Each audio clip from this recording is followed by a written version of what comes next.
Students என்ன inspire பண்ணுறாங்க. எப்போப்பெல்லாம் இளைஞர்களை பார்க்கும்போதும் அவங்க நமக்கு உற்சாகத்தை ஊட்டுறாங்க. நிறைய இளைஞர்கள் நல்ல ஆர்வம் காட்டுறாங்க. ஒரு சாதனை பண்ணணும், ஒரு பெருமை ஏற்படணும்.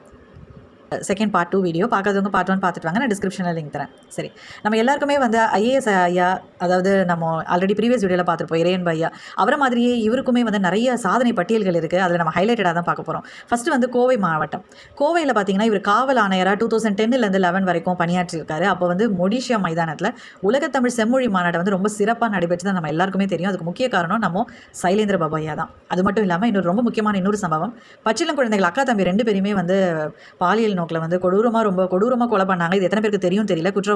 அந்த குற்றவாளிகளை வந்து என்கவுண்டர் பண்ணது வந்து நம்ம சைலேந்திர பாபு ஐயா தான். ஸோ இந்த ஒரு விஷயத்துக்காக இவரோட அந்த திறமையும் அந்த ஒரு தைரியத்தையும் அந்த ஒரு முடிவெடுத்தார் பார்த்தீங்களா, அதுக்காகவும் வந்து நம்ம முன்னாள் முதல்வர் ஜெயலலிதா அம்மா வந்து கூப்பிட்டு பாராட்டினாங்க. இது வந்து இவருமே வந்து தன்னோட ஒரு இன்டர்வியூவில் வந்து தனக்கு மறக்க முடியாத சம்பவங்கள் லிஸ்ட்டில் இதையும் ஐயா வந்து சொல்லியிருக்காரு. அதுக்கப்புறமா பார்த்தீங்கன்னா மாணவர்கள், அது நம்ம முதல்ல ஏற்கனவே பேசியிருந்தோம். மாணவர்களுக்கு இவர் ரொம்ப பிடிக்கும். இவர் எப்போல்லாம் மேடையில் பேசுகிறாரோ கண்டிப்பாக மாணவர்களை பற்றி பேசுவார். அதுக்கப்புறம் இன்னொரு முக்கியமான ஒரு நிகழ்வு என்ன அப்படின்னா, டார்னியர் விமான விபத்து. இதுவும் நிறைய பேருக்கு தெரிஞ்சிருக்கும். ஸோ கோவையில் வந்து அங்கே பணியாற்றி செஞ்சு முடிச்சதுக்கப்புறமா வடக்கு மண்டல ஐஜியாக வந்து இவர் அடுத்த ஒரு போஸ்டிங்க்கு வராரு. அங்கே வந்து லஞ்ச ஒழிப்பு துறையில் வந்து தலைமை அதிகாரியாக சிறைத்துறை ஏடிஜிபி என பல்வேறு பணிகளை வந்து இவர் செஞ்சுருக்காரு.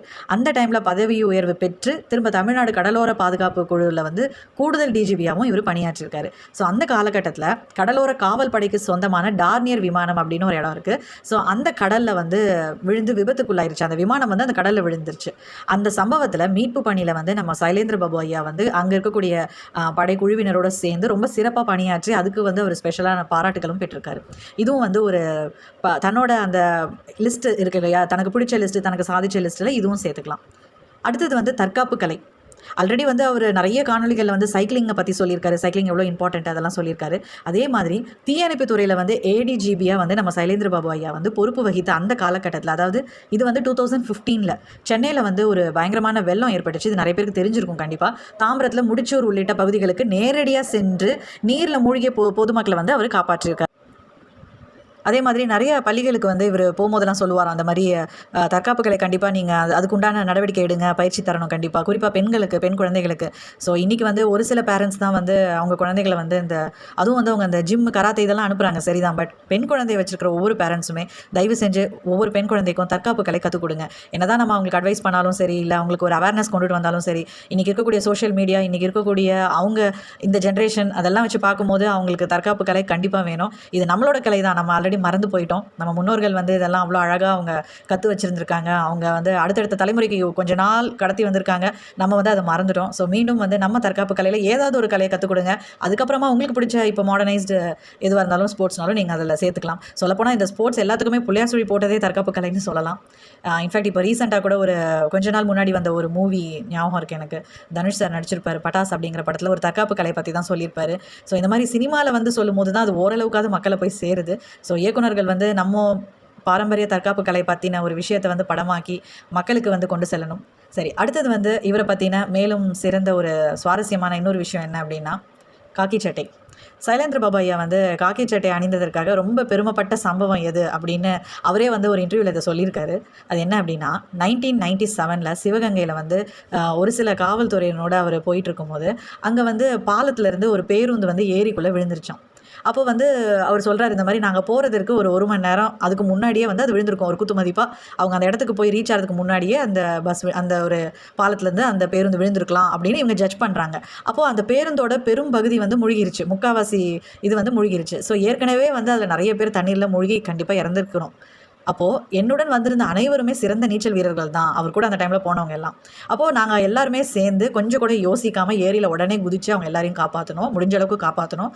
அதில் 18 பேரை வந்து நாங்கள் காப்பாற்றணும். அந்த ஒரு நிகழ்வு நடந்தது, அது வந்து மறக்கவே முடியாது. என்ன ஒரு வருத்தம் அப்படின்னா, ஒரு சிலரை வந்து எங்களால் காப்பாற்ற முடியல அப்படின்னு சொல்லி அவர் அந்த காக்கி சட்டையோட பெருமையை வந்து அவர் சொல்கிறாரு.